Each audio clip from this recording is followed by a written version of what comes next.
Salut à tous et à toutes et bienvenue dans cette nouvelle vidéo dans laquelle nous allons continuer à apprendre le dessin ensemble. Dans cette vidéo, on va parler d'anatomie. Donc ce qu'on va faire, c'est différents sketchs en essayant de s'exercer à la compréhension des muscles et de la balance, enfin le rythme d'un corps. Je vais utiliser dans cette vidéo le logiciel Mischief. Le voici. Donc le site c'est madewithmischief.com. Donc c'est un logiciel qui est payant si vous voulez avoir des calques et une palette de couleurs complète, sinon c'est gratuit, vous pouvez le tester. Et voilà, donc l'avantage de ce logiciel c'est qu'il a un canvas infini. Vous pouvez par exemple tout simplement, je vais vous montrer, faire par exemple un cercle, un autre cercle, et vous pouvez zoomer dessus à l'infini, voilà, vous n'avez aucune restriction. Et c'est plutôt chouette. Et si vous dézoomez, voilà, on retrouve donc notre canvas. Voilà, plutôt chouette, hein. Donc du coup, ce que je vais faire, c'est que je vais supprimer mon calque ici. J'ai aussi paramétré le papier de manière à ce qu'il soit considéré comme le 5e preset, avec donc une force de 30% sur le papier, sur le grain du papier. Donc ce qu'on va faire, on va aller sur le site qui s'appelle posemaniacs.com. Et en fait, l'avantage de ce site-là, c'est qu'il propose différentes images d'anatomie sur lesquelles on peut tourner autour. Vous avez différents choix de modèles. On va par exemple aller dans Female ici pour avoir une femme. Et on va pouvoir ici avoir différentes poses, par exemple celle-ci, qui est très intéressante. Alors il va falloir activer Flash Player. Et une fois que la pose aura fini de loader, vous allez avoir la possibilité aussi de tourner autour. C'est quand même plutôt chouette. Et donc voilà. Donc ce qu'on va faire, c'est qu'on va justement s'entraîner et on va par exemple prendre cette pose tant qu'à faire et on va commencer à dessiner. Alors juste avant de dessiner tout ça, je vais vous montrer un petit peu ce qui permet de dessiner plus, je dirais, plus facilement. C'est déjà de savoir dessiner des cercles et des ellipses dans l'espace. Donc typiquement par exemple, je vais dessiner un cercle comme ceci ou des ellipses. Et en fait, l'avantage, c'est une fois que vous savez faire des cercles ou des ellipses, alors c'est pas forcément obligé d'être parfait, c'est juste vraiment pour vous aider à construire, et bien en fait, vous allez pouvoir très rapidement, justement, décrire les formes de l'anatomie humaine.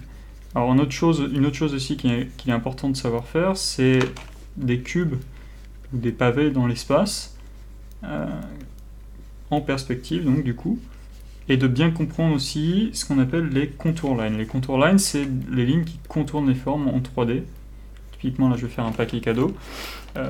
Si par exemple, je devais faire la contour line de cette sphère-là, ça ressemblerait à quelque chose comme ça, par exemple. Et vous voyez, par exemple, je vais pouvoir faire un cercle qui pointe, par exemple, dans cette direction ici, assez rapidement. Enfin, une sphère qui pointe dans cette direction assez rapidement. Voilà. Je vais pouvoir donc transformer n'importe quel cercle avec cette ligne, avec ces deux lignes, pardon, en sphère. Et c'est comme ça qu'on démarre un visage en général en dessin. Typiquement, par exemple, ici, je vais mettre une autre ellipse devant, qui va représenter la face. Comme ça. Je vais prendre une gomme. Je vais gommer légèrement par-dessus. Et pour pouvoir ensuite repasser par-dessus et venir définir les différents plans de la tête. Donc sur une tête, on va avoir les tempes qui vont être marquées en général assez bien sur le côté. Ici, on va avoir par exemple la séparation des yeux, qui est en général bien enfoncée comme ceci. Donc là, je vais simuler une ombre à cet endroit-là. Et ensuite, on va avoir la mâchoire, qui en général est aussi bien marquée sur le flanc comme ceci. Tac, tac, tac, tac, tac. Voilà. Et la ligne centrale, qui peut démarrer d'en haut, qui est plate en haut, et qui suit, vous voyez, le contour de la tête comme ceci. Et c'est uniquement après avoir, entre guillemets, cette construction, qu'on va pouvoir, par exemple, par-dessus, venir définir la personnalité de notre visage. Alors je tiens à préciser que dans les préférences, ici, vous avez la possibilité de définir le Scale Pen with Canvas Zoom. Donc si je clique sur On ici, la taille de ma brosse restera la même en zoomant. C'est plutôt pratique parce que j'ai envie d'avoir une brosse constante. Donc là par exemple, si je devais finir ce visage, ou du moins le rendre plus humain, je vais par exemple ici pouvoir attaquer le nez avec les arcades. définir l'œil. Alors en perspective, il va être plutôt comme ça. Je vais ensuite placer le nez. En général, pour le nez, j'aime bien placer une ellipse. Vous voyez, il y a des ellipses un peu partout en dessin. Et ensuite, je vais placer pour la bouche, ici, un simple trait. Alors comme c'est un homme, je vais juste rester sur un trait, marquer l'ombre sur le dessous, marquer l'ombre un petit peu sur le dessus. Je vous invite à aller voir la vidéo que j'ai faite avec Jérémy Mariès, le podcast sur le dessin, où il nous explique tout ce genre de tips, qui est plutôt pas mal. On a pas mal de tips d'anatomie. Et vous voyez que là, voilà. Donc là, je peux par exemple venir après avec quelques indications, marquer les tempes, sans forcément non plus les marquer trop violemment, marquer un petit peu le crâne sur le dessus, comme ceci. Je vais pouvoir marquer un petit peu les zygomatiques. Et très rapidement, vous voyez que je peux construire avec donc, une ellipse, en partant de 2 ellipses, en fait, un visage qui fait un peu de sens. Je vais marquer ensuite les yeux, et vous voyez que très rapidement, voilà, j'ai ce visage qui peut ressembler à quelque chose. Je vais marquer ensuite quelques sourcils. On peut aussi démarrer, aller plus loin en mettant le cou, qui en fait sera aussi lui une sorte de cylindre. Je peux marquer les oreilles, qui vont pareil être des ellipses. Et je peux venir marquer la zone des cheveux à peu près par là.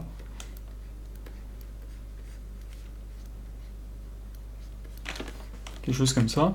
Et venir marquer quelques fibres ici, enfin quelques cheveux.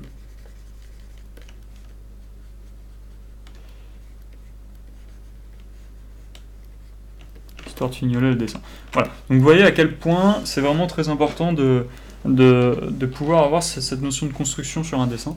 Ça va vous aider vraiment, vraiment beaucoup. Pareil, quelque chose qui est très important, c'est de pouvoir être capable de dessiner, donc les ellipses on l'a déjà dit, mais par exemple d'être capable de dessiner 2 fois la même ellipse pour faire par exemple un cylindre, et ce cylindre va nous permettre par exemple de démarrer un bras. Donc si on devait dessiner par exemple l'anatomie, et donc très important aussi, de savoir dessiner ces lignes de contour, je l'ai déjà expliqué, de pouvoir ici de contourner la forme pour donner le volume ici. Donc là on a clairement un cylindre qui pointe dans cette direction, mais si par exemple je devais faire un cylindre qui pointe vers nous, j'aurais pu faire quelque chose dans ce coup-là, avec le cercle plus fin au loin, comme ceci, et là, ligne de contour, vous voyez, sur les côtés ici, pour bien marquer la direction de mon cylindre. Et là on a clairement un cylindre qui pointe dans notre direction. Donc par exemple, si je devais, à partir de cette notion de cylindre, présenter l'anatomie du bras, je pourrais très bien dire, ok, je vais faire par exemple 2 traits, un premier trait et un deuxième trait, pour dire avant-bras et bras supérieur. Et je pourrais dire par exemple que le bras supérieur est un cylindre qui ressemble à quelque chose comme ça, sur lequel on verrait le dessus, clairement. Voilà. Et le bras inférieur serait, enfin la partie avant-bras, excusez-moi, sera peut-être comme ça. Donc à partir de ces 2 cylindres, en fait, assez simplement, je peux mettre par exemple une sphère en attendant pour la main. Ce que je vais pouvoir faire, c'est en prenant la gomme, vous voyez, je vais passer légèrement dessus, et là j'ai la base pour pouvoir dessiner un bras. Donc là, ce que je vais faire par exemple, c'est que je vais placer ce qu'on appelle le deltoïde. Alors le deltoïde, c'est une sorte de goutte d'eau, si je devrais la représenter, à peu près comme ça. Et en fait, au niveau de la ligne de contour, vous voyez, c'est assez gonflé comme ceci. Donc si je devais dessiner les lignes de contour, ça ressemblera à quelque chose comme ça. Alors à noter que là, en fait, j'essaie de simplifier un peu les formes. En vrai, si je devais pas simplifier les formes, le deltoïde est divisé en 3 parties. On a une partie centrale, une petite partie comme ça qui vient s'enclencher dans le deltoïde, et une partie qu'on voit pas très bien dans cette vue-là, qui est derrière, comme ceci. Là, on aurait donc véritablement un deltoïde. Du moins, une représentation du deltoïde un peu plus logique. Je vais même d'ailleurs effacer et essayer de le refaire un peu mieux. Ensuite, on a une partie sur le bras qui est très importante, qui est le biceps. Le biceps vient sous le deltoïde et est plutôt carré en fait. On a souvent tendance à le représenter comme ça quand on débute. Vous voyez. Et en fait, ça, il n'y a que les musclores, en fait, que les gens extrêmement musclés qui sont capables d'avoir des biceps comme ça. Et en fait, à la fin, il vient s'enclencher dans l'avant-bras comme ceci à peu près. Ensuite, sur le côté, sur la longueur, on va avoir un muscle qui s'appelle le brachialis, à cet endroit-là. Et derrière, on a le fameux triceps. Pourquoi triceps? Parce qu'il va avoir 3 têtes, le triceps. Voilà. Alors, à noter que là, par exemple, vous voyez que j'ai peut-être fait le haut du bras un peu court, un peu long, pardon. Donc, je vais pouvoir, par exemple, prendre toute cette partie et la déplacer un peu vers l'avant. Ce qui signifie que donc, le haut de mon avant-bras sera à peu près par là. Ensuite, je vais avoir un muscle ici qui va démarrer de là, je vais vous le faire à côté, et qui va contourner mon bras en se tournant comme ceci et revenir vers l'intérieur et se diviser en un muscle ici. Donc en fait, on a une petite partie par là et une grosse partie qui va être comme ça. Et donc ce muscle-là, voilà, il vient en 2 parties suivre le cylindre, en fait, tout simplement, et ici aussi. Voilà. Et de l'autre côté, on va avoir un autre muscle aussi. Donc là, on parle des flexeurs et des extenseurs. Voilà. Et donc par là, on va avoir le coude, hein, tout simplement. Et ce que je vais avoir aussi, c'est 2 petits muscles. Un muscle là et un autre muscle là, qui vont s'attacher au pouce. Ce qui va donner ce joli contour en fait qu'on a ici. Et une petite bosse et une deuxième petite bosse à l'arrivée du pouce. Et ensuite, ce que je vais avoir sur le côté, c'est juste des muscles qui vont être tout droits, qui vont en fait servir à attacher les métacarpes, qui sont donc les os sur le dessus de la main. Et là, je vais me retrouver donc avec mon pouce.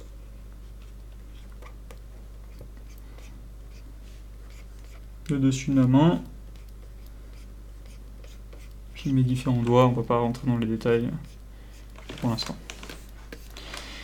Voilà, donc ça par exemple, vous voyez, comme quoi à partir de 2 cylindres, alors j'ai peut-être fait un peu l'avant-bras, du coup, maintenant c'est l'inverse, j'ai fait l'avant-bras qui est trop long. Il faudrait que le biceps descende un petit peu plus bas. Mais voilà, pour vous donner une idée à peu près de pourquoi... Alors je vais essayer de réduire un peu la hauteur du bras. De vous donner une idée un petit peu pourquoi l'anatomie ici fonctionne très bien avec des formes primitives que sont donc les cylindres pour en général les membres du corps et pour des box, ce qui va être principalement représenter le torse et des sphères pour plein d'autres choses. Donc, typiquement si je crée un calque par-dessus, je vais juste répéter l'anatomie du bras.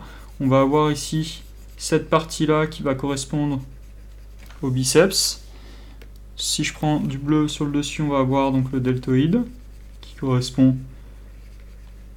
au muscle de l'épaule. Alors pourquoi on appelle ça deltoïde? Parce que ça ressemble à un delta, tout simplement. Ici, on va avoir un petit muscle qui s'appelle le brachialis. Je vais le faire en vert un petit peu plus, comme ceci. Je prends une autre couleur. Ici, derrière, on va avoir le triceps. Encore une autre couleur. On va avoir donc un muscle ici, un groupe de muscles, je dirais, qui contourne notre bras comme ceci.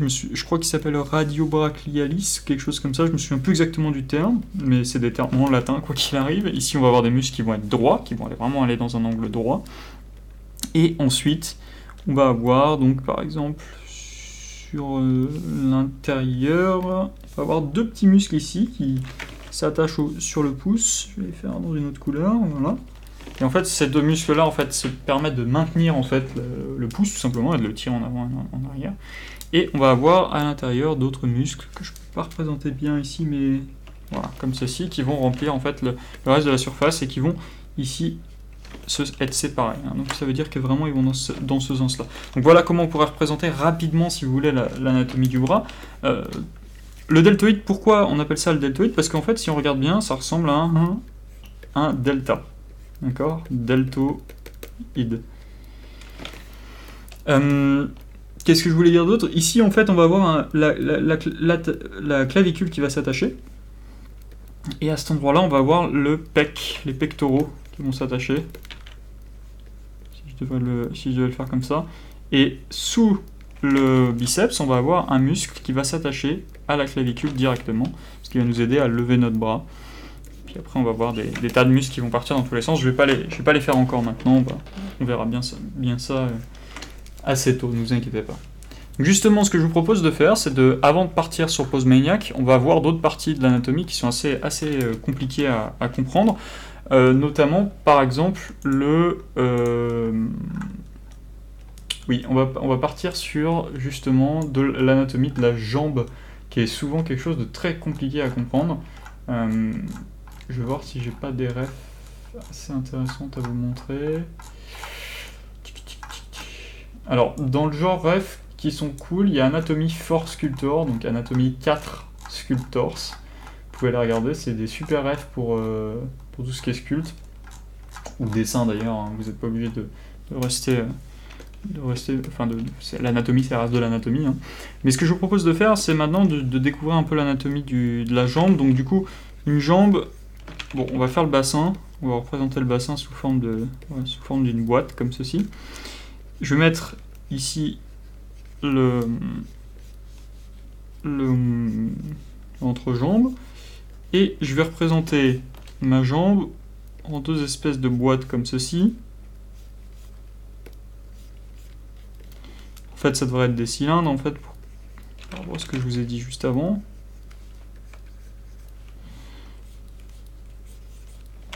Voilà, comme ceci. Je vais faire l'autre jambe juste pour que ce soit équilibré.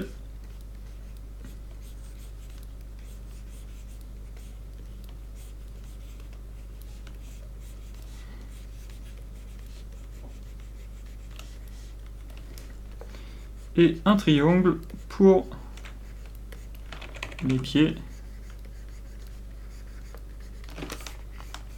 Voilà.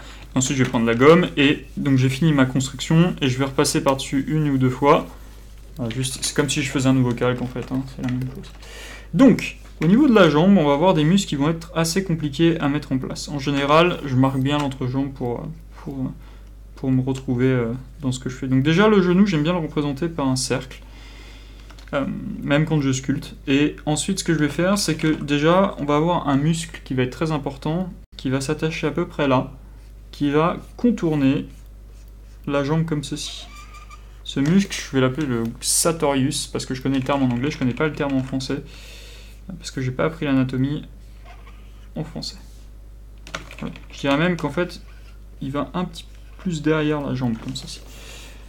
Donc ça va nous permettre déjà de séparer ce qu'on appelle les adducteurs, donc ça je connais le terme en français, voilà, qui s'attachent comme ceci, à peu près. Différentes fibres, je ne vais pas rentrer dans le nombre de fibres exact. Ensuite, juste au-dessus, ici, on va avoir les obliques, que je peux marquer, puisque tout, en fait, est connecté dans le corps humain, donc du coup, je les marque, c'est très important. Ensuite, on va avoir, en bas ici, on va avoir un petit muscle ici, qui va représenter une partie des quadriceps, qui va ressembler à une goutte d'eau, comme ceci. Voilà. Ensuite, ici, on va avoir du vide, et on va avoir le deuxième muscle, les quadriceps, qui vient s'attacher tout en haut, comme ceci, de ce muscle-là qui contourne, dont je me souviens plus le nom en français, qui s'appelle, je vais continuer à l'appeler le sartorius, parce que c'est le terme que je connais, en anglais. Et ensuite, sur les côtés, ici, on va avoir un troisième muscle, qui va remplir une partie de notre jambe. Et sur le côté aussi, ici, on va avoir un autre muscle, chez un homme qui est bien marqué, qui vient représenter donc une sorte de petit bump en fait ici. Alors je vais essayer de le faire un peu mieux, plus comme ça.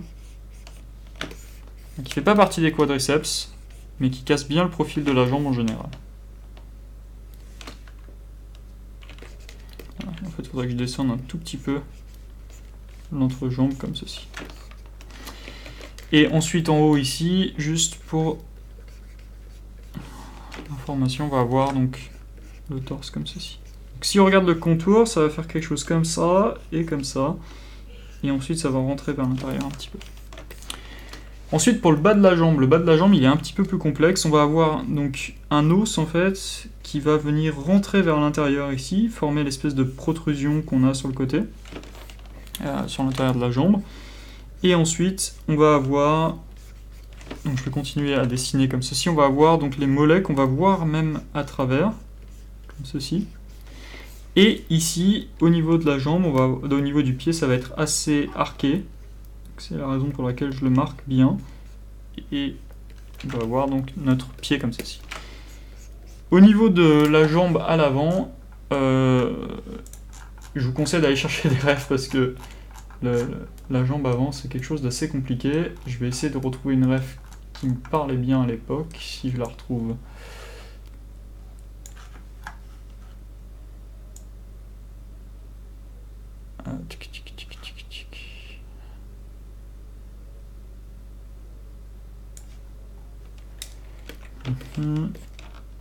Voilà. Alors, au niveau de la jambe avant, alors, on va avoir un muscle qui va contourner comme ceci, ça va être une partie du mollet. Ce muscle, si je me souviens bien, alors ça fait un petit moment, il s'appelle le faut que j'aille regarder, gastrocnemius, c'est le mollet en fait. C'est le mollet qu'on voit de dos en fait. Et ici on va voir un muscle qui va remplir la partie, je me souviens plus du nom là pour le coup. Par contre ici, attaché au tibia, ici on va avoir donc un muscle qui va remonter comme ça, qui va s'enclencher comme ceci, qui va vraiment être attaché au tibia. Et ici on a des muscles qui vont remplir pour la faire courte concrètement. Il faut savoir qu'il y a beaucoup de muscles en fait qui servent à remplir des parties entre muscles pour que le tout tienne en fait, tout simplement. Et je vais juste gommer un peu, je vais baisser un peu la taille proche de ma gomme ici, je vais juste gommer un peu cette partie ici parce que le quadriceps en fait est censé marquer à cet endroit-là un peu plus le contour. Voilà. Notez que je me suis pas trop intéressé à la forme générale de ma jambe et j'aurais dû. Voilà.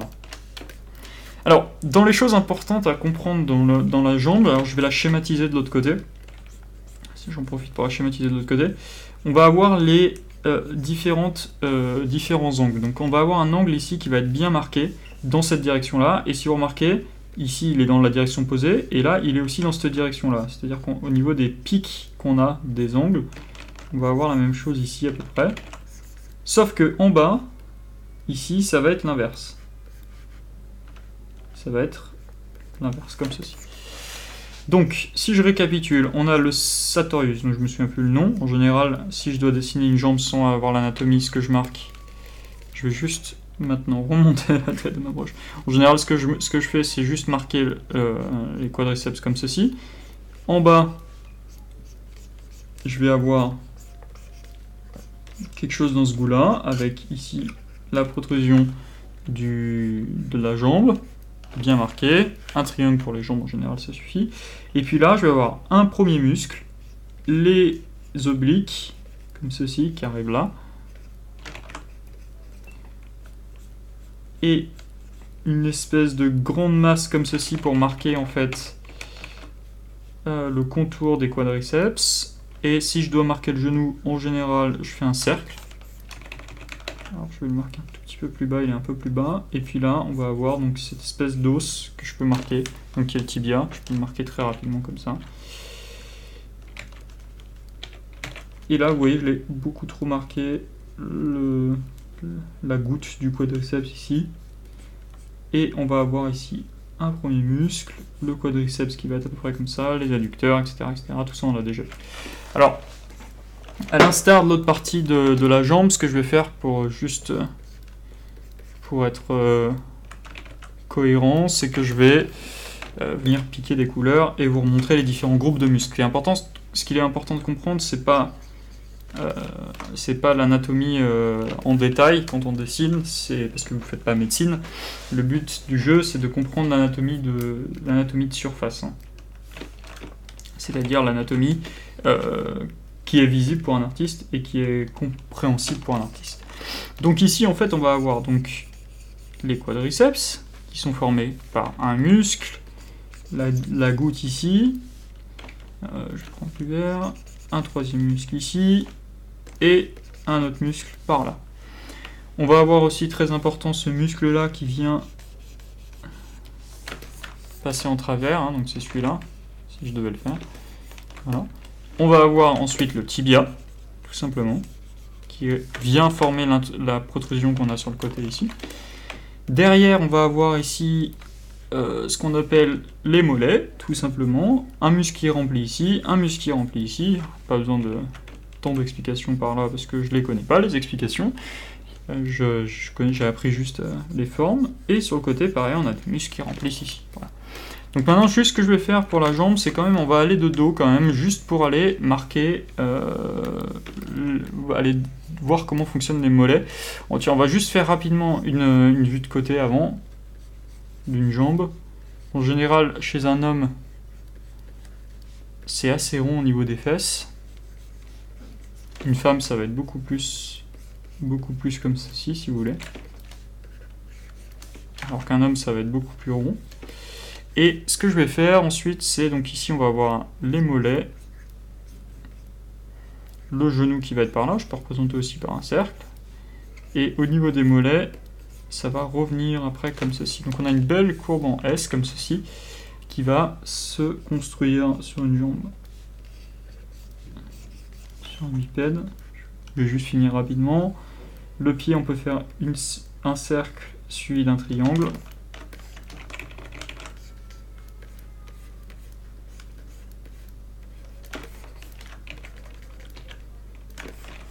Voilà, donc en fait, ce qu'on voit derrière, ça va être les mollets qui vont être par là, qui sont en fait le petit muscle en vert que j'ai marqué ici. Là, comme j'ai fait une jambe droite, on voit pas le tibia, mais en fait le tibia il revient de l'autre côté. Par contre, ici, ce qu'on va avoir sur les côtés, ça va être, donc déjà on va avoir ici un espèce de muscle qui revient dessous la fesse, qui va connecter la jambe du haut à la jambe du bas. Sur les côtés ici, on va avoir un tout petit muscle qui va permettre aussi de tenir en fait avec un tendon le pied. Devant, on a les muscles qui remplissent dont je connais plus les noms. Comme ça à peu près, qui viennent s'attacher à une sorte d'espèce d'énorme cartilage qu'on voit sur le côté.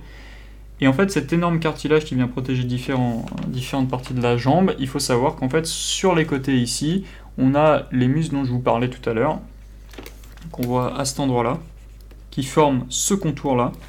En fait, ils vont être par là. Et en général, moi, je les représente par un groupe de muscles.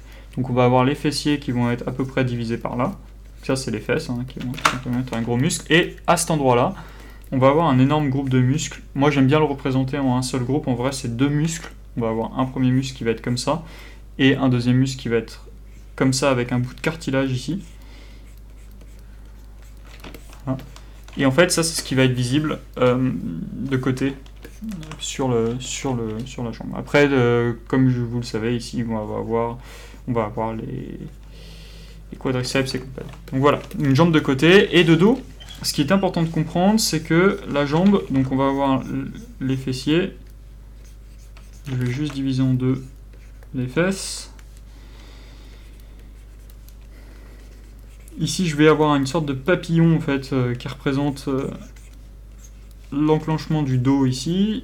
Ça, on n'y est pas encore. C'est juste pour vous montrer rapidement. Et de dos, une jambe, en fait, ça ressemble pas mal à ceci. Donc on va avoir à nouveau ces petits muscles dont je vous ai parlé, qui donnent vraiment le contour comme ceci. Et on va avoir surtout un muscle qui va être divisé en deux, comme ceci. Je vais à peu près. Je vais mettre du contour pour qu'on le voit. Et ici, on va avoir... ça devrait être dans cette direction si je ne m'abuse. On va avoir les mollets qui s'incluent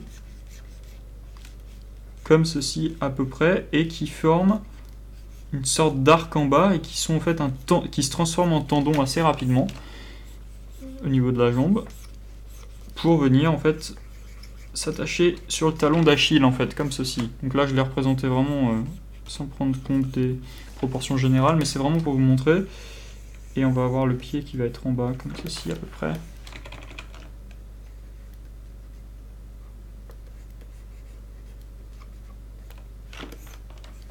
Alors, c'est vraiment pas le meilleur dessin du monde. C'est vraiment histoire de vous montrer. Et en fait, ce que je veux vraiment vous montrer d'important, c'est cette partie en fait, qui est vraiment arrondie, qui est le mollet en fait. Je vais d'ailleurs récupérer la même couleur pour remplir les muscles. Oh. Pas de descendre de tête, voilà. Qui est en fait donc cette partie qui est très pointue, vous voyez, et qui s'attache sous cette espèce de... Alors en anglais ça s'appelle les hamstrings, donc les ficelles de jambon. Voilà. Qui vient par-dessus. Donc ça c'est vraiment les masses principales, hein, ce que je vous montre. Je vous montre pas du tout en détail les différents muscles. On est vraiment sur ceci. Et en fait ici après ça vient se transformer, vous voyez. Alors je vais pas le mettre en jaune sinon on va croire que c'est le même muscle, mais ça vient se transformer en bas en tendon pour se connecter au talon d'Achille. Voilà. Donc ça c'est vraiment la partie dos de la jambe qui est assez importante, de comprendre. Voilà, voilà. Donc je pense qu'on a pas mal fait le tour de la jambe et du bras. Je vous ai promis qu'on irait sur pause maniaque, on va y aller. Dans pas longtemps. On va faire juste le torse avant. Alors le torse, on va y aller. Je vais y aller un petit peu plus rapidement parce que sinon on va passer beaucoup trop de temps. Le torse, ce qui est important de comprendre, c'est donc déjà on va avoir le cou qui va être à peu près comme ça. Je le représente toujours avec un cylindre, comme vous voyez, le cou. On va avoir les trapèzes qui vont être sur le dessus, et sur le devant, on va avoir donc, je vais le séparer en deux, la cage thoracique, qui va être à peu près comme ça chez un homme. On va avoir toute la partie du torse et des abdos à peu près là. Et là, on va avoir donc la partie pelvienne, comme ceci à peu près. Donc, à partir de ce schéma, et là, donc là, ce que je vous disais, on a les deltoïdes, ça maintenant vous savez à quoi ça correspond, c'est vraiment les muscles de l'épaule. Et à partir de ce schéma-là, ce que je vais faire, donc je vais prendre la gomme, je vais la remonter un petit peu en taille, et je vais dessiner par-dessus. Donc, ici, à peu près à cet endroit-là, je dis bien à peu près à cet endroit-là, on va voir les clavicules qui forment une sorte de S comme ceci. Attention à bien faire un S. Et vous voyez, je me suis planté de sens. Voilà. Ces clavicules, elles vont être assez importantes dans le haut du corps, puisqu'elles vont déjà permettre au cou, au muscle sternocleidomastoïdien, qui est donc ce muscle-là qui s'attache derrière la mâchoire, de se maintenir en fait. Donc si je devais dessiner la mâchoire, ce serait comme ça. Et on aurait le sternocleidomastoïdien, qui est un muscle qui vient s'attacher derrière la mâchoire, à peu près là. Je l'ai marqué un peu mastoc, mais pour bien que vous compreniez. Et ensuite, on va avoir sur le sternocleidomastoïdien un tout petit muscle qui vient s'attacher sur la mâchoire. Ça fait souvent la différence dans un sculpte. Donc voilà, si vous faites de la sculpture numérique, je vous invite à aller regarder. Ensuite, on a les trapèzes qui sont marqués comme ça à peu près. Voilà. Et les deltoïdes qui sont vus de profil à peu près comme ceci. Je dis bien à peu près. Donc les clavicules viennent s'enclencher, enfin viennent arriver à peu près sur le haut du deltoïde. Donc si on regarde un deltoïde vu de haut, ça donnerait quelque chose à peu près comme ça, avec les trois parties, donc 1, 2, 3. La partie centrale serait celle-ci. Et on a la clavicule qui arriverait à peu près à cet endroit-là. Donc si je dessine la clavicule vue de haut, elle forme un S comme ceci à peu près. Donc là on est vraiment vu de haut. Et donc là, elle vient s'enclencher par là avec un processus, ce qu'on appelle le processus de l'acromion, qui est donc en fait quelque chose qui attache derrière l'omoplate, qui sera à peu près comme ça. Et donc là, à cet endroit-là, on va avoir les trapèzes, qui vont être comme ça à peu près. Voilà. Et ici, comme je le disais, je vais avancer un peu la clavicule, on va avoir le sternocleidomastoïdien, qu'on peut pas très bien voir, mais qui sera à peu près comme ça, si je fais une coupe vue de haut. Alors c'est un peu bizarre, j'ai jamais fait cette coupe vue de haut. Voilà. Donc, ensuite, au niveau des pecs, les pecs viennent s'attacher à peu près comme ça, sur un homme. Voilà, sur la cage thoracique. Alors je dirais même un petit peu plus bas. Alors, ça va dépendre vraiment des des joncs, en général. Et voilà, donc le pec a à peu près cette forme-là, je dirais, de manière générale. Et ensuite vient s'enclencher sous le biceps, qui est par là. Ensuite, le pec a un muscle, a plusieurs fibres de muscle, dont une fibre en fait qui vient s'attacher sur la clavicule. À peu près comme ça. Ce qui va nous laisser en fait à cet endroit-là un trou entre le deltoïde et les pecs. D'accord ? Ensuite ici, on a le sternum, pardon. Et notre pec, il va avoir différentes fibres qui vont évoluer comme ceci en accordéon. Et si je devais faire donc, les tétons, ils seraient à peu près là. C'est vraiment de l'à peu près ce que je suis en train de vous montrer, hein, c'est vraiment pour schématiser. Ensuite, on va avoir les abdos qui vont être à peu près formés par là. Je vais faire une grosse ellipse qui va être plus plate sur le dessus. Et qui vont être divisés, ces abdos, en deux. D'accord ? Ensuite, sur le côté ici, on va avoir... Alors, je connais pas le terme en français, mais en anglais, on appelle ça les lats. Pour le latissimus dorso, je crois, dorsal, quelque chose comme ça. Et ce que j'ai dessiné ici, mal, c'est les obliques, qui s'appellent les obliques externes, parce qu'ils sont externes. Vous voyez, ceci. Et ils viennent se connecter, voilà, au pubis, à peu près à cet endroit-là. Alors les abdos, je les ai fait un peu fins, je vais juste gommer. Descendre un peu les abdos comme ceci. Donc, ici, ce qui va se passer, c'est qu'au niveau des lats, on va avoir une coupure à peu près comme ceci, sur lesquelles, sur les côtes, vont s'enchevêtrer différents petits muscles comme ceci, et c'est ce qu'on voit souvent sur les comics, qui sont assez marqués, ça représente une musculature forte, comme ceci. Et à cet endroit-là, ensuite, qu'est-ce qu'on va avoir? Je vais peut-être écarter un peu les abdos sur le côté ici. Oh non, on va avoir donc justement, parlons-en, les abdos. Donc les abdos, ils vont être divisés en plusieurs petits muscles. Alors je vais gommer un petit peu ici pour que vous puissiez voir. Donc on va avoir deux premiers abdos qui vont être assez fins, qui vont être dessus. Je vais les représenter par des cercles parce qu'ils sont relativement... Enfin, par des ellipses parce qu'ils sont relativement fins.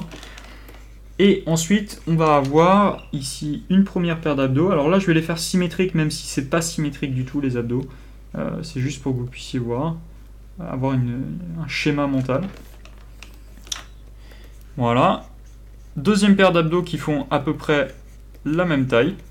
Et ensuite, troisième paire d'abdos qu'il faut retenir en une seule paire, en fait. Même si c'est creusé ici, enfin c'est découpé ici, il faut les retenir en un seul gros bloc, comme ceci, parce qu'en général, à part cas extrême, cette partie ici, on la voit pas.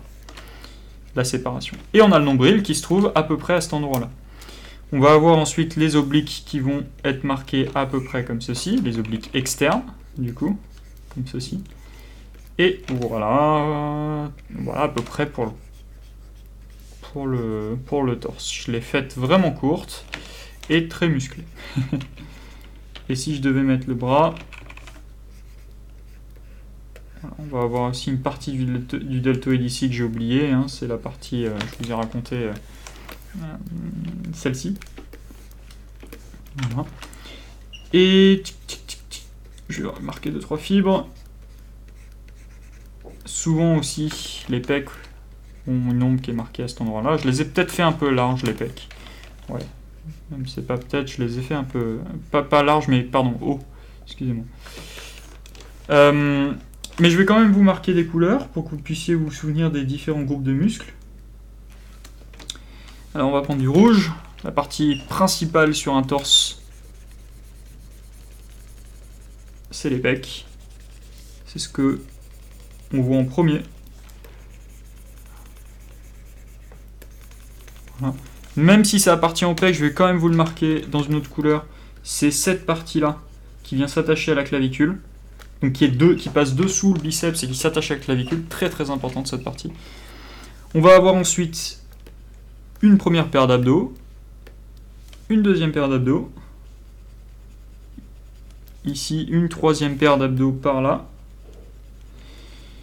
une quatrième paire d'abdos qu'il faut considérer comme une seule paire d'abdos en gros, comme ceci. Et ensuite sur le côté on va avoir donc une partie comme ceci avec des muscles qui s'enchevêtrent qui seraient à peu près là. Je vais les marquer, je vais en marquer 1 sur 2 comme ceci. On va avoir sur le côté les obliques externes qui sont deux grosses masses qu'il faut considérer comme telles.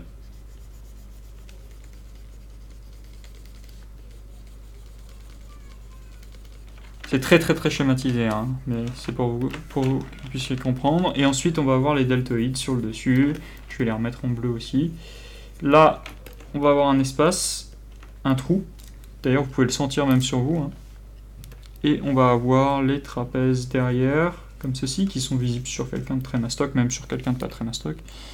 Et on va avoir les sternoclédomastoïdiens qui sont par là et qui vont, n'oubliez pas, s'attacher aussi en biais sur la clavicule.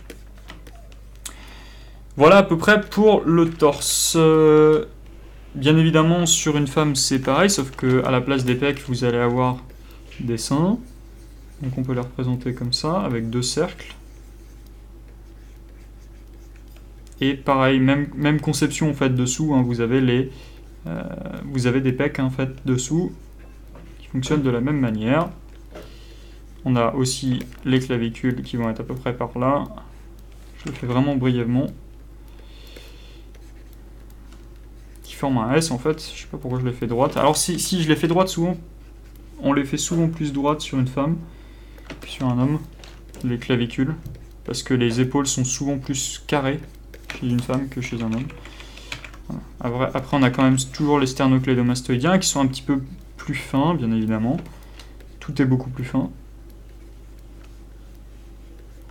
Et on va avoir, pareil, ici, le torse. Alors, au niveau de... Si je devais représenter un homme, ici, au niveau de la cage thoracique serait assez élargie, comme ceci, l'angle ici. Alors que sur une femme, l'angle va être beaucoup plus fin.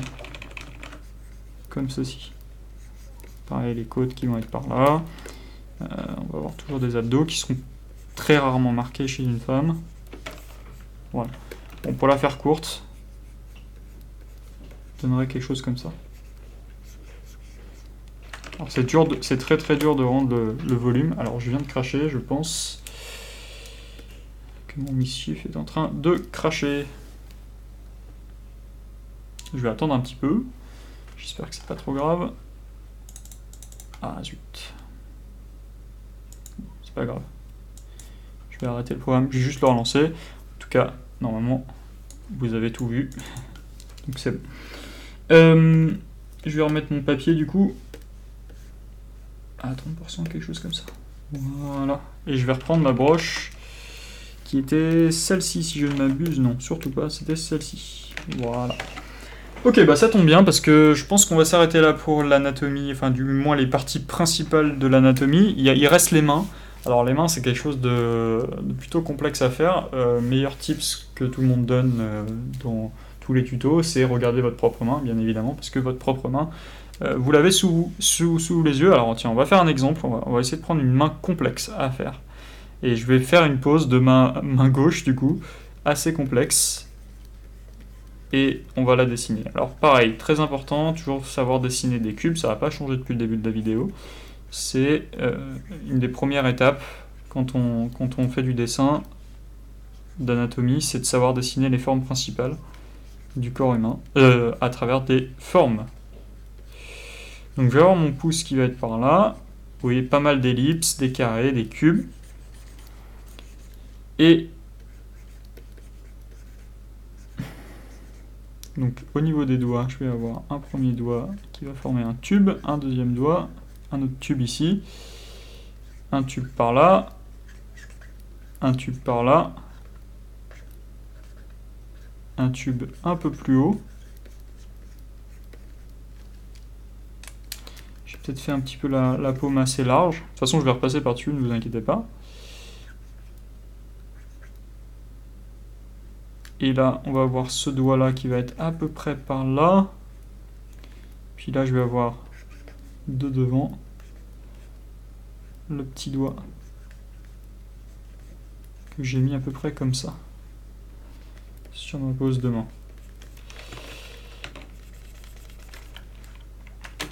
Voilà, donc à partir de ça, ce que je vais faire, c'est que je vais récupérer donc ma gomme. Je vais clairement monter la taille de ma gomme en prenant une broche soft. Voilà, je reprends ma broche et là, je vais pouvoir passer par-dessus. Donc mon pouce était légèrement en biais comme ceci. Donc en fait, le dessus de mon doigt était plus vers là-bas. Ici, je vais avoir donc une bosse aussi ici, comme ceci. Ça donne à peu près ça. Hein. Je suis très approximatif parce que les mains, c'est une de mes bêtes noires avec les poses. Vous allez voir dans pas longtemps. Je trouve ça plutôt complexe, mais je suis pas le seul, donc ça me rassure. Hop. Quelque chose comme ça. C'est pour ça qu'en général, j'y vais en plusieurs calques. Ce qui est bien aussi de dessiner, c'est souvent cette ligne ici, de cette séparation. Et aussi celle-là, qui est la ligne de la main principale.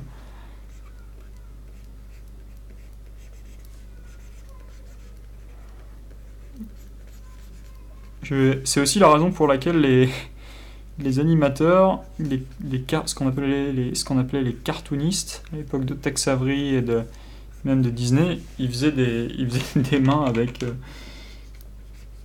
des mains comme ça en fait, avec 3 doigts. C'est la raison pour laquelle Mickey il a une main qui ressemble plus ou moins à ça.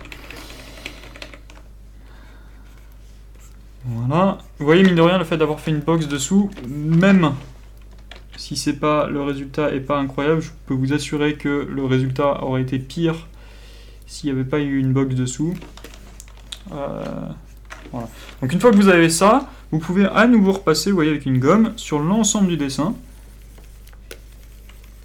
et venir marquer les traits importants. Ah, j'ai oublié dans les préférences, bien évidemment, de remettre... Ah non, scale pen, de remettre en on, oui, la taille de mon crayon.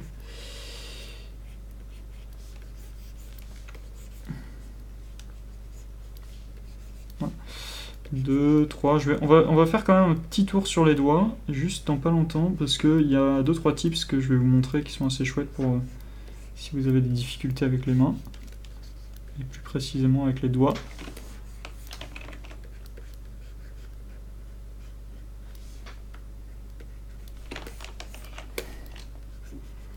Qui aide à s'en sortir un petit peu, autre que de regarder sa main. Ça, c'est un conseil que souvent tout le monde donne. C'est chouette, mais bon, maintenant, si vous êtes gaucher, vous devez dessiner une main droite, c'est galère. Si vous êtes droitier, vous devez dessiner une main gauche, c'est galère quand même. Donc après, c'est là où il faut prendre des photos de votre propre main, et c'est là où on a de la chance de vivre au XXIe siècle.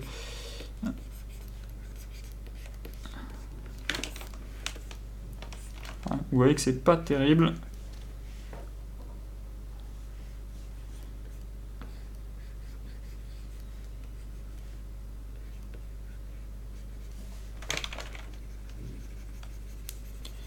On va dire que ça fera l'affaire pour le tuto et ça me donne bonne conscience parce qu'on aura fait un peu des mains quand même dans un cours d'anatomie.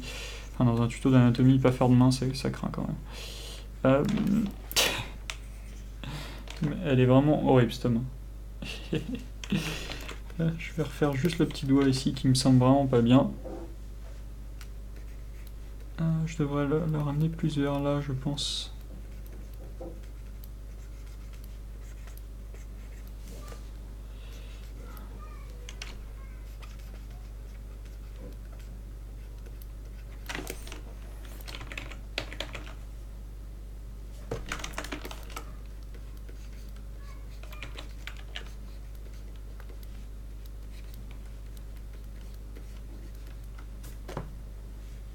Et en fait, on a un trait comme ça qui partirait dans ce sens-là à peu près.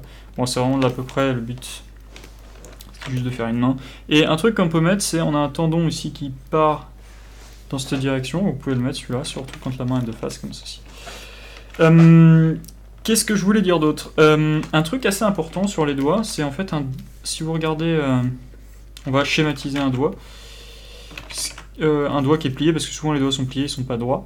En général, ce que les animateurs font pour gagner du temps, c'est de les faire en deux tubes, comme ceci. Voilà. Et le tube d'arrivée, il va être arrondi en bas et plat sur le dessus. Et en fait, ce qui se passe, c'est qu'on schématise les deux dernières phalanges. Ici, en fait, on devrait avoir un pic, enfin une torsion, mais on la schématise par un seul bloc, en fait. Même il y a pas mal d'animateurs qui font une espèce de pavé comme ça. Ils mettent, pour démarrer la construction de leurs doigts. Ensuite, ils font des traits pour les premiers tubes. Ils mettent le pouce, et puis après, ils font une espèce d'obus comme ça pour marquer le doigt. Voilà. Et après, ils repassent par-dessus. Bon, après, c'est des techniques. Hein, on a développé des techniques pour dessiner un peu tout. Donc, comme les mains, c'est quelque chose d'assez complexe. C'est à peu près normal qu'il y ait des techniques pour dessiner les mains. Voilà. Donc ça, c'était pour les mains. Qu'est-ce qu'on a? Les pieds. Je vais juste vous montrer un tips pour les pieds. Je crois que je vous l'ai déjà montré dans une des vidéos. Vous pouvez dessiner, pour faire un pied, c'est assez rapide. Vous pouvez dessiner un cercle. Je vais le faire de côté. Ensuite, vous pouvez dessiner un cercle un peu plus plat. Et pour finir, un cercle un peu plus plat. Et si vous gommez, vous allez avoir la possibilité de définir le contour un peu comme ça.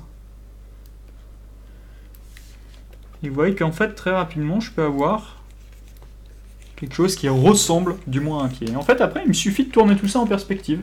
Typiquement, une fois que vous savez dessiner une sphère en perspective, vous pouvez dessiner un cercle comme ça. Donc, gros cercle, moyen cercle, petit cercle, petite ellipse. Et là, qu'est-ce que j'ai? Mon pied en 3D. Voilà. C'est une méthode très rapide pour dessiner un pied rapidement. Hein. Je n'ai pas dit que c'était la meilleure méthode du monde. Hein. Après, vous pouvez rajouter les petits doigts avec des simples... Vous voyez, par exemple, je vais gommer. Je peux rajouter le gros doigt de pied comme ça. Toujours, c'est une sphère. Et les autres doigts de pied qui suivent. Je dis pas que c'est parfait, mais c'est une méthode, on va dire, pour sauver la vie. Quand vous faites, par exemple, de la gesture drawing, c'est-à-dire donc du modèle vivant, vous pouvez très rapidement vous sauver la vie avec ce genre de technique. Très important de comprendre qu'un pied sur le dessus, c'est arrondi, comme ça. C'est pas plat. Ok. Voilà pour la technique du sauvetage des doigts de pied. Des pieds. Et de face, c'est pareil. Grosse boule, petite boule aplatie et ellipse. Et en fait, vous allez... Oula. Et en fait, vous allez vous retrouver avec une sorte de blob comme ceci. Et ce qui est important aussi de marquer de face, c'est ces petites protrusions, mais ça on l'a déjà vu précédemment. Voilà pour les pieds. Qu'est-ce que je voulais faire d'autre? Ouais, aller sur Pose Maniac et commencer à dessiner des persos. Alors, ce qu'on va faire, ça va être donc Pose Maniac. Voilà, je récapitule le site posemaniacs.com. Et on va dessiner cette pose-là, qui est l'archive 1567. Je ne sais pas si ça va vous ramener vers la même pose. Et on va dessiner déjà dans cette pose-là. Je vais le mettre sur un autre écran, parce que sinon ça risque d'être compliqué pour vous. Et c'est parti. Je commence en général par la tête, mais c'est pas bien. Donc pourquoi c'est pas bien? Parce que ce qui est important le plus dans un corps, dans une pose, c'est de dessiner la cage thoracique. Parce que tout repose sur... dans un perso, tout repose sur les deux masses principales du corps que sont la cage thoracique et le bassin. À peu près comme ça. Donc ensuite, je vais mettre l'ouverture du du cou, un petit trait pour le cou, et là je peux faire, vous voyez, ma tête. Et la tête, j'ai beaucoup plus de chances de m'en sortir avec le volume de la tête si je commence par le torse. Alors après c'est pour moi, hein. Si ça se trouve ça va pas être le cas pour vous, mais que si je commence par la tête. En fait.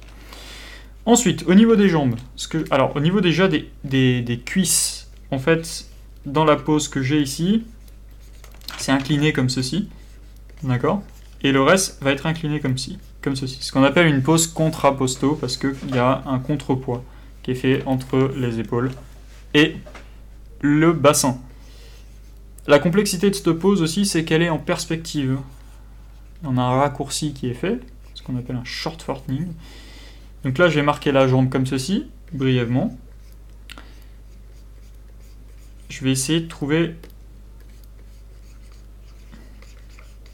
Donc vous voyez ma technique de sauvetage pour les pieds. Je vais essayer de trouver les formes principales. N'hésitez pas à dessiner aussi à travers votre dessin. Là par exemple vous voyez je passe complètement à travers les formes et ça me permet de placer correctement mes formes sans vrai problème, sans que ce soit incohérent après. Donc le pied descend comme ça à peu près et il touche le sol, sauf qu'on a une grosse ombre ici, ça veut dire qu'elle est levée. Et ensuite, et c'est là que c'est compliqué en fait. Vous voyez par exemple typiquement la tête, je l'ai mal placée donc je vais la gommer. En fait la tête on voit presque pas le cou en fait. On le voit un petit peu, elle est limite à mi-chemin la tête. Voilà. On va avoir les seins qui vont être à peu près là. Je vais les marquer sous forme de sphère. À l'instar des yeux en fait. Sur le deuxième sein de l'autre côté, c'est pas la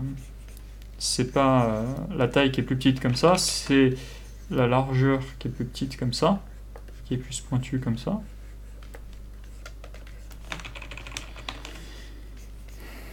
Et ensuite, on va avoir les mains. Alors les mains, je vais les représenter tout simplement dans un premier temps avec 2 sticks.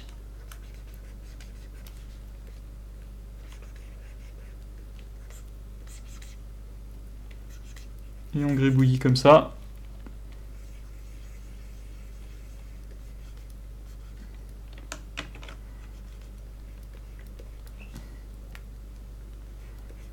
Et je vais essayer ensuite de les remplir un petit peu.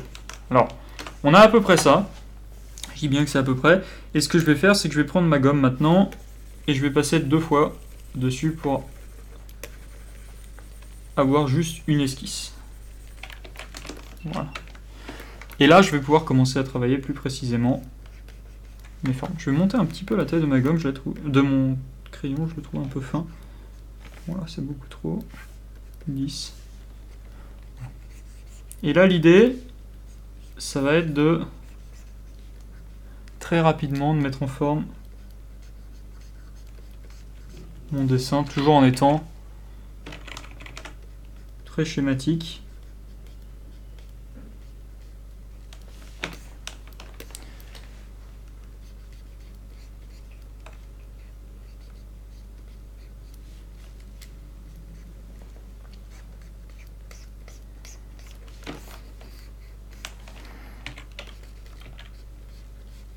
Je devrais rentrer un petit peu plus vers l'intérieur ici. Et je vais marquer donc la tête, comme ceci. Avec l'oreille. L'oreille, c'est un bon placement, en général, parce que ça marque très souvent la hauteur de la tête. Ensuite, je peux marquer les différents éléments du visage assez rapidement avec voilà, juste des points comme ceci. Et le crâne ici, quand il est vu de dessus, il est beaucoup plus large dessus. Donc on va voir à peu près, si vous voulez, quelque chose comme ceci à peu près. Je dis vraiment à peu près parce que ça dépend en fait de la pose que vous êtes en train de faire et surtout de l'angle de vue à ce stade-là. Et ensuite, je vais avoir la main qui va être ici. Donc on va avoir les doigts qui vont être regroupés en plusieurs groupes ici. Et on va avoir ensuite la main... Enfin le bras ici, avec donc le coude et les différents muscles qu'on a vu sur le bras, les pecs avec les seins ici, l'autre sein qui va être à peu près comme ça, et avec toujours le sternum qui va être à peu près là. Les clavicules, on va bien les voir là, parce qu'on est en vue de contre-plongée. Elles vont être à peu près, je dirais, à peu près par là.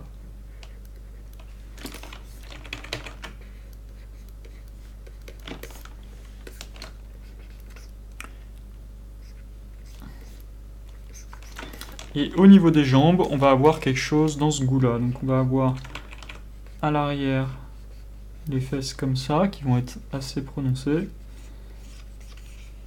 Et première jambe, comme ceci, avec les mollets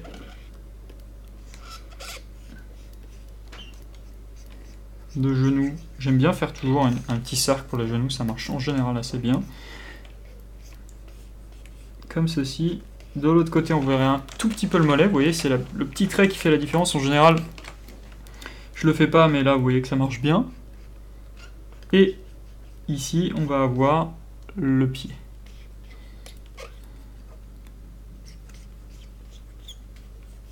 On peut représenter brièvement comme ceci.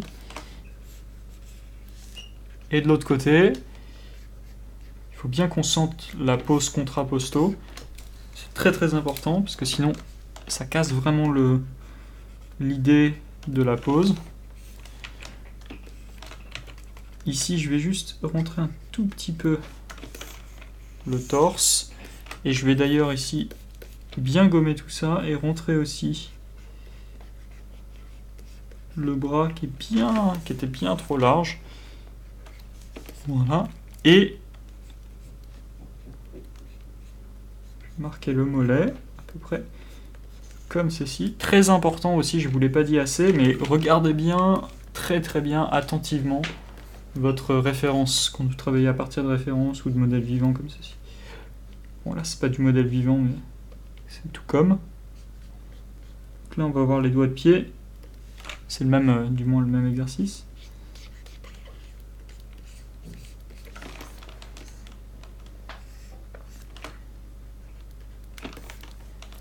Voilà, quelque chose dans ce goût-là.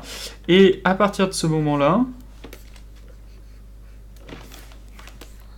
ce que je vous recommande de faire, c'est de repasser par-dessus votre modèle encore une fois, jusqu'à que vous ayez des traits qui soient plutôt clairs. Donc là, typiquement, je peux repasser un coup de gomme, voire deux. Et vous voyez que vous allez avoir de plus en plus en fait que les lignes qui sont importantes au fur et à mesure que vous allez faire votre dessin. Et ça c'est plutôt chouette parce que c'est exactement le but de cet exercice, c'est de se rendre compte en fait des éléments importants du corps humain. Et en fait là on se rend compte que il y a quand même pas mal de parties qui ressortent, qui sont importantes. Et aussi, vous voyez par exemple, là j'avais complètement oublié de mettre les sternoclédomastoïdiens, et en fait ça faisait tout de suite trouver l'erreur, donc du coup ça me permet de les rajouter. Et à ce stade-là, normalement vous devriez être dans vos traits beaucoup plus confiant.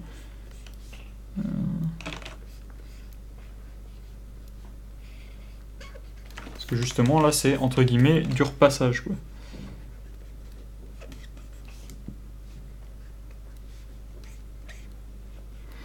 Alors quelque chose que j'essaie de faire de plus en plus, c'est maintenant de varier un petit peu mes lignes. Je sais que c'est quelque chose d'assez complexe quand on débute, mais essayez au bout de...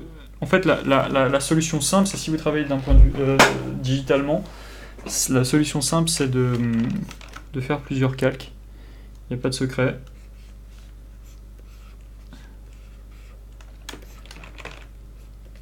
Si vous travaillez sur papier, c'est d'y aller par exemple au crayon bleu et ensuite de passer avec un crayon noir par dessus. Je reviens en arrière, je suis pas très satisfait de cette partie.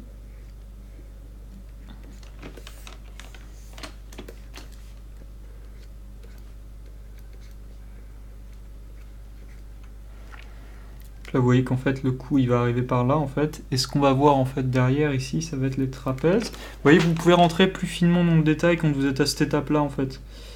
Ça c'est vachement agréable quand vous avez terminé votre dessin, de pouvoir entrer dans les détails. Et je dirais même que c'est par exemple à partir de cette étape là, si vous aviez fait un character design, que vous allez pouvoir rajouter tout ce qui va être vêtements, tout ce qui va être personnalité de votre personnage. Donc là typiquement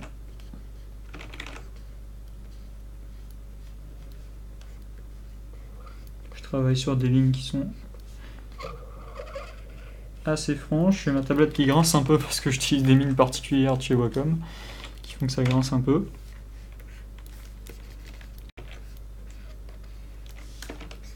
Je vais faire une courbe un peu plus sympa comme ça. Je vous ai dit, cette courbe ici peut être assez importante. Voilà.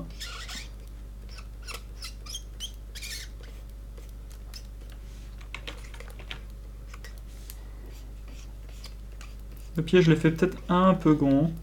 Je peux essayer de le raccourcir, vous voyez, à cette étape-là.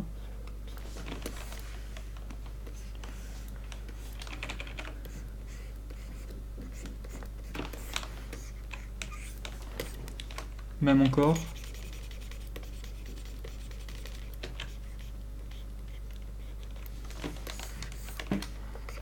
Et faites bien passer, ici avec une ligne plus grosse, vous pouvez bien faire passer la forme devant l'autre. Hein. Souvent, c'est une... je vais vous le montrer, souvent c'est une technique qui est assez intéressante. Alors déjà au passage, j'ai oublié de faire l'épaule beaucoup plus carrée. Une femme a des épaules beaucoup plus carrées qu'un homme. Voilà, plus comme ça. Alors une bonne technique pour le line art. Par exemple, si je fais 2 cercles, on veut savoir quel est le cercle qui passe devant. En fait, ce que vous pouvez faire, c'est venir renfoncer le contour comme ceci d'un des cercles. Et en fait, là, on voit clairement que ce cercle-là est devant celui-là. Ça, c'est des petits tips en fait qui vont être assez sympas. Typiquement, par exemple, on a 2 formes comme ceci qui sont chevêtres.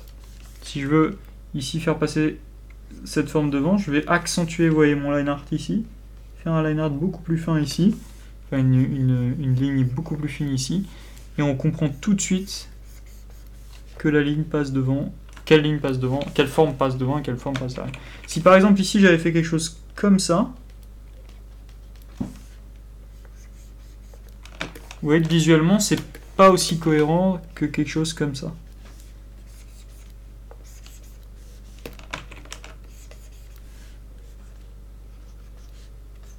Là, on comprend quelle forme passe devant, quelle forme passe derrière. Alors que si j'avais fait quelque chose comme ça, je vais réexpliquer encore une fois. Vous voyez qu'il n'y a pas de cohérence dans ce dessin-là, alors que là-dedans, il y a de la cohérence. Donc voilà, ça, c'est vraiment des tips de line art auxquels il faut penser souvent. Pareil, ici, dans cette pose, même si la tangente existe dans la référence, je vais essayer de l'enlever, la tangente.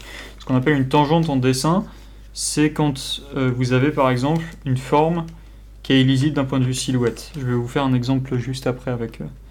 j'aurais fini là. J'aurais fini cette pose.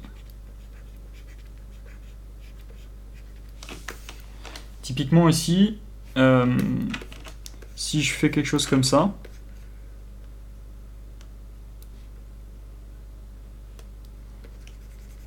et que je le remplis, c'est beaucoup moins lisible que si je faisais quelque chose comme ça.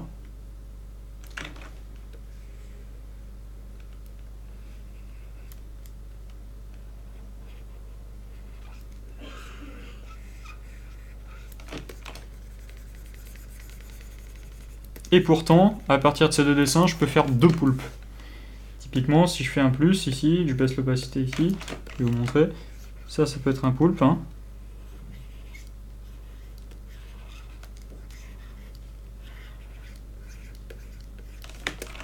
Mais là, on est d'accord que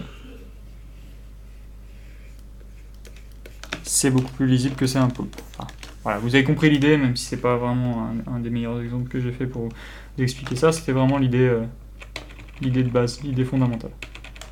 Et aussi, donc les tangentes, c'est le fait que les objets ne se touchent pas. Ici, voilà, si je devais dessiner, vous voyez que j'ai ce qu'on appelle de l'espace négatif entre les formes, ce qui permet de bien lire la silhouette et le détachement des différentes parties.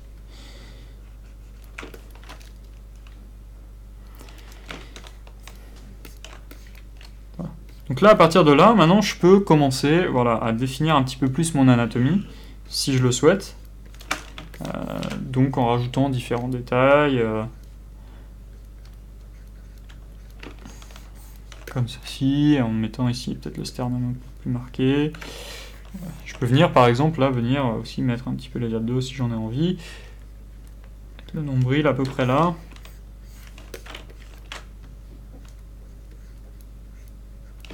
Voilà, c'est vraiment cette étape là où entre guillemets c'est l'étape la plus sympa parce qu'on a fini le travail complexe. Le travail complexe c'était vraiment de définir la balance de la pose. Là je peux venir limite mettre mon anatomie par-dessus, hein, avec ce que je vous ai expliqué, avec les différents muscles qu'on a vus au fur et à mesure de la vidéo. Hein. Je pourrais limite passer par-dessus. Donc voilà, si je devais vous montrer la rêve, voilà ce que ça donne. Vous voyez que la tête, par exemple, elle n'est pas très bien placée. J'aurais dû la faire plus grosse et plus devant. Mais bon, c'est pour vous donner une idée un petit peu de ce qu'on a fait. Donc là, typiquement, j'aurais dû faire quelque chose plutôt comme ça. À peu près, hein, je dis à peu près, pour avoir une pose un peu mieux.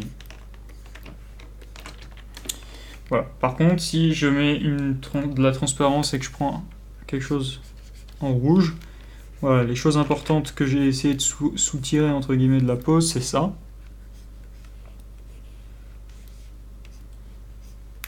Ça qui est important aussi. Ça. Voilà. Si je cache mon dessin dessous, vous voyez qu'on a quand même la pose, enfin une pose qui ressemble à peu près avec ces lignes de contour, avec ces lignes. Alors c'est pas parfait bien évidemment, mais c'est justement ce qu'il faut faire, c'est s'entraîner, et pas arrêter de s'entraîner. C'est ce que je suis en train de faire. Je vous propose de faire une autre pause pour terminer donc cette vidéo. Et on va carrément cliquer sur le bouton Random Pose Viewer, ici, qui va nous sortir une pose aléatoire. Ouais, pas très belle.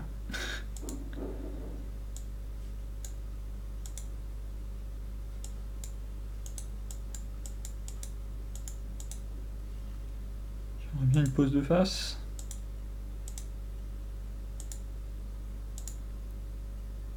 Bon, on va pas y aller sur une pose aléatoire. On va tiens par exemple prendre une pose running.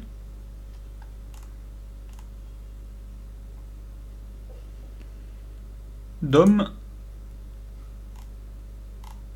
Ah, il n'y a pas de pose de running d'homme. Le site est pas hyper bien fait, hein, par contre. Hein. Vous voyez. Si, voilà, par exemple, on va prendre celle-là. Il y a beaucoup de références, mais c'est pas les meilleures interfaces du monde.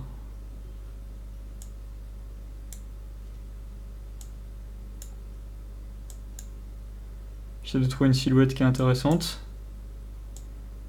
Vous voyez, avec par exemple un peu de negative space, etc. etc. C'est pas la meilleure pose du monde en fait, celle-là. On va aller en chercher une autre.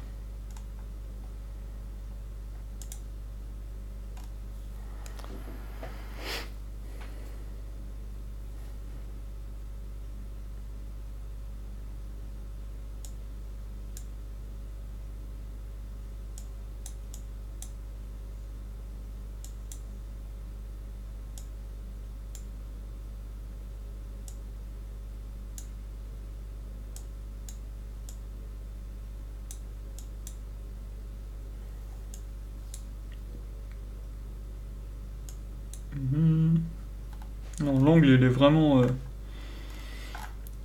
trop haut. Qu'est-ce qu'on peut prendre comme autre pose?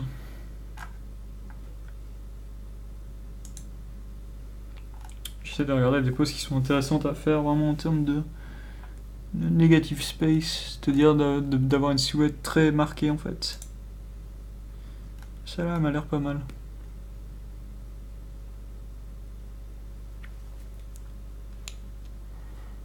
Super. Ça, c'est une bonne pose. On va faire celle-là.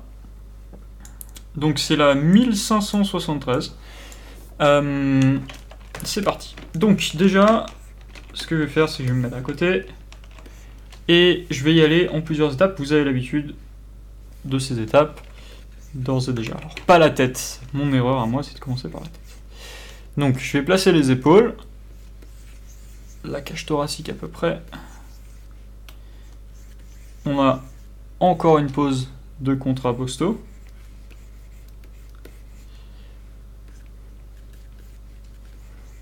Le cou serait à peu près là. La tête est carrément par-dessus maintenant.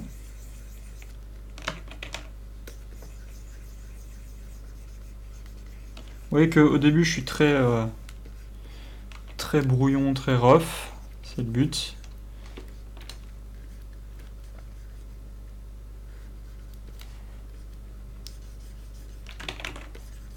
Voilà.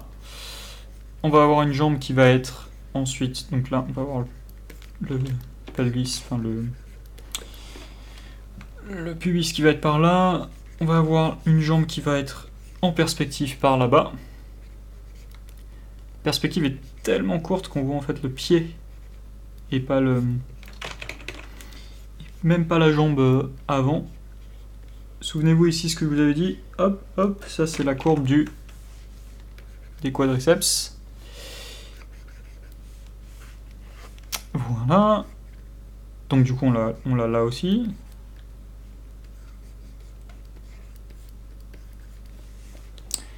Ensuite, ça ressemblera à peu près à quelque chose comme ça.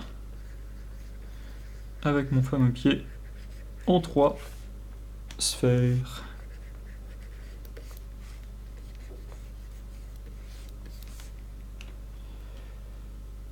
Voilà. Alors là, je suis vraiment encore à l'étape de bien comprendre mes formes, bien comprendre mon volume et ce qui va bien. Voilà. Mon bras comme ceci, avec la main qui est à peu près là. Alors un bon tips aussi, c'est de dessiner souvent la main, souvent de dessiner en fait la main avant l'avant-bras ou le bras, ça aide bien à se rendre compte en fait de comment on doit être placé l'avant-bras. Typiquement, par exemple, ici, je veux placer la main, je sais que la main va être à mi-cuisse à peu près, et va être à peu près fermée comme ça. Je peux la placer là, comme ça avec le pouce dessus, et en fait ça va m'aider, vous voyez, à avoir le bon positionnement de ma main. Donc du coup, l'épaule, le biceps et l'avant-bras. Donc voilà la première passe de ma pose. Je vais juste ici essayer d'améliorer un peu cette partie-là. On va avoir les abdos qui vont se tourner à peu près comme ça. Voilà. Donc là, je vais prendre ma gomme, je vais monter la taille de ma gomme et je vais gommer 2 fois. Et pareil, mêmes étapes que tout à l'heure. Toujours rechercher, on est toujours dans entre guillemets, le premier sketch. Hein. Bien penser au negative space. Le negative space, en fait, c'est toute cette partie-là en fait qu'on voit pas. Donc c'est quelque chose à bien analyser dans l'image. La perspective aussi, c'est vraiment là, moi, dans cette partie que je suis pas très bon en dessin. Le genou, il serait à peu près là. J'aime bien le représenter, comme je vous l'ai dit, avec un petit cercle.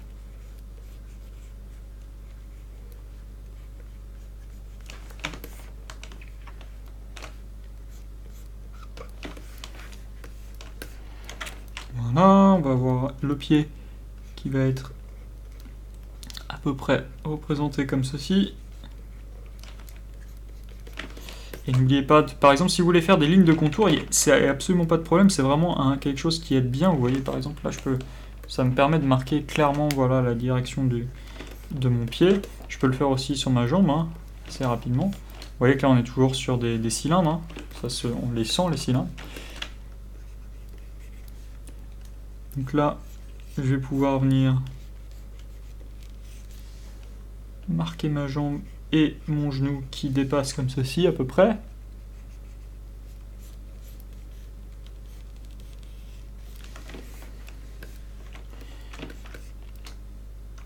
Deltoïde, ça permet de revoir un peu l'anatomie par là. Le trapèze, alors le trapèze, je peux casser la courbe un peu comme ça.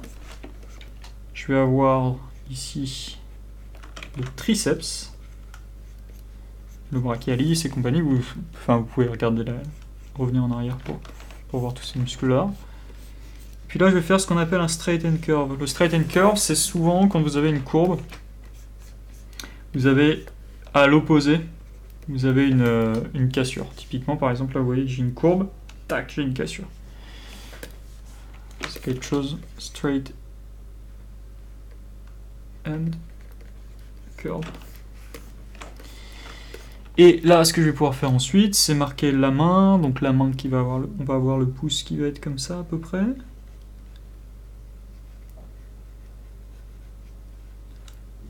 Je marque les doigts un petit peu.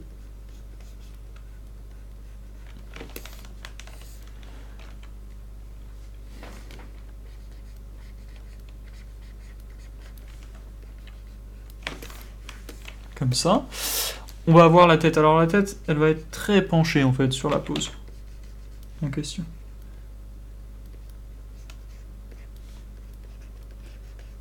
Puis là, je vais essayer de marquer le pic de la courbe qui va être vraiment à cet endroit-là.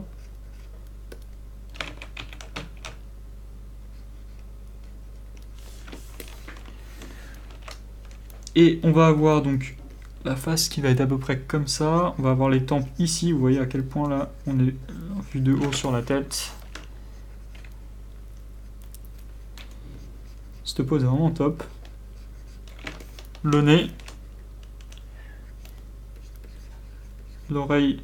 Placement de l'oreille, oui, ça monte tout de suite la perspective. C'est vraiment génial de placer l'oreille. Je le fais pas assez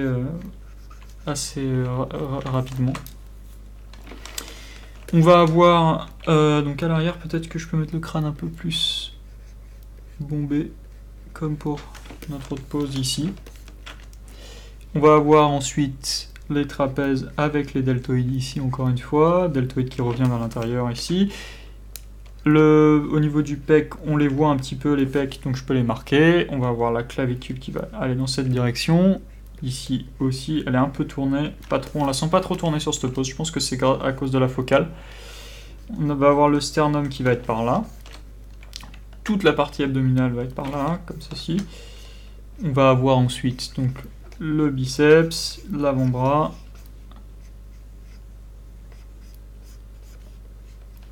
Pensez toujours à vos cylindres. Je les fais pas, mais derrière, je pense à mes cylindres. Puis au niveau du pouce, vous voyez, je peux. Là, instinctivement, j'ai commencé par faire le pouce comme ceci, instinctivement avec un cercle. Et ensuite, les doigts que je peux grouper comme ceci. Voilà. Puis au niveau du pied, on va avoir quelque chose comme ça. On le voit légèrement le talon.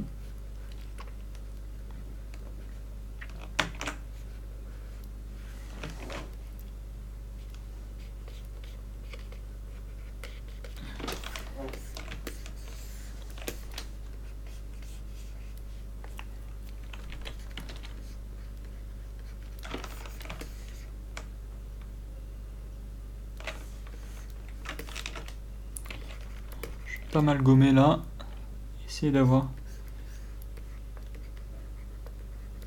marqué le gros doigt de pied et ensuite les autres doigts de pied. Vous voyez que le pied il est pas top, donc je vais revenir carrément en arrière.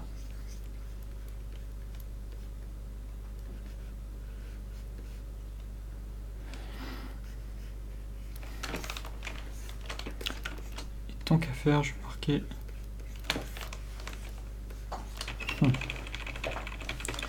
Je vais à nouveau revenir en arrière et essayer de le remarquer un peu mieux ce doigt de pied. Enfin ce pied carrément.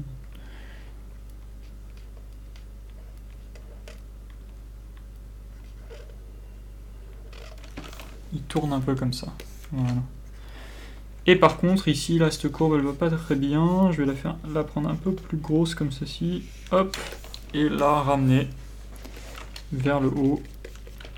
Le climax de la courbe est plus vers là, en fait, et pas vers là, comme c'était avant. Voilà. Donc quelque chose comme ça. Vous voyez que là, de manière générale, on sent bien la pose, même si c'est pas parfait. Au moins, on la sent bien.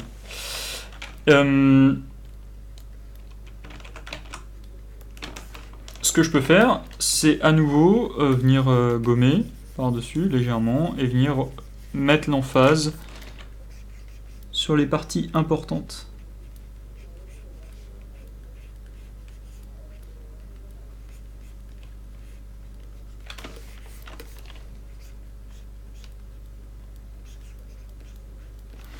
Alors dans une étude de pose, les mains sont rarement les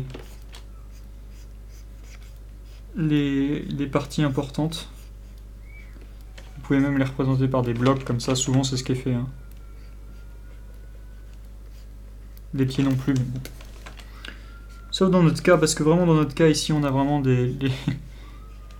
surtout l'autre pied là, surtout le pied ici là, est vraiment important.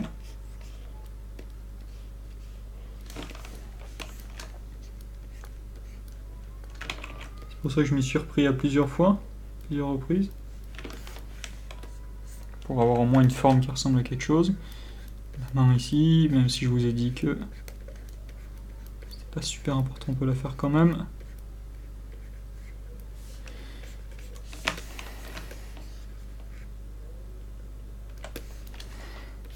Le straight and curve, donc le fait d'avoir quelque chose de droit, puis une courbe. À l'opposé, ici, là on a une courbe, boum. Le deltoïde va être par là, avec les différentes zones du deltoïde. On va avoir les pecs qu'on va sentir ici. Les trapèzes, la mâchoire, le nez sur le dessus ici. Puis on va avoir l'arcade qu'on sent pas mal en fait. Comme ça, avec les tempes sur le côté. Les sternoclédomastoïdiens. Puis le nez, en fait, je vais le marquer droit comme ceci parce qu'on le sent vraiment bien sur la pose. Ici, on va voir les tempes. Quelque chose comme ça. Donc voilà en quelques traits la pose. Et si je devais passer sur mes lignes de traits ici, ce qu'on sent bien dans la pose, c'est ça.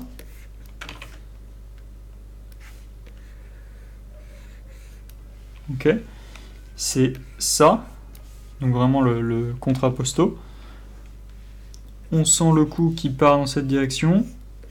Le torse qui va comme ça, avec la jambe qui ressemble à ça. On sent ici, sur le dessus, la jambe, on imagine que derrière il y a l'autre jambe, et le pied. Et après au niveau du reste du corps, on a le premier bras qui vient là, deuxième bras qui vient là, et la main comme ça. Et en fait si je cache le reste, vous voyez qu'on a bien la pose qui est représentée assez rapidement.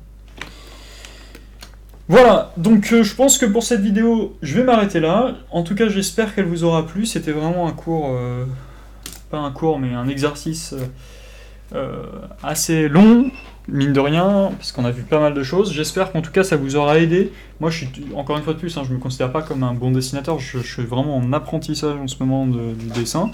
Les seules choses que je peux vous dire, et c'est vrai, c'est pas un mensonge, c'est si vous voulez devenir bon en dessin, il faut dessiner, il n'y a rien à faire, il faut passer des heures et des heures à dessiner. Moi par exemple je remplis au moins 1 heure à 1 heure et demie de pages de carnet par jour avec les méthodes que je viens de vous montrer. Alors peut-être que j'ai pas les meilleures méthodes du monde, peut-être qu'il faut que je découvre d'autres méthodes, peut-être qu'il faut que j'apprenne d'autres choses. En tout cas pour l'instant c'est des méthodes qui me font un petit peu progresser, pas tant que ça mais qui me font un petit peu progresser.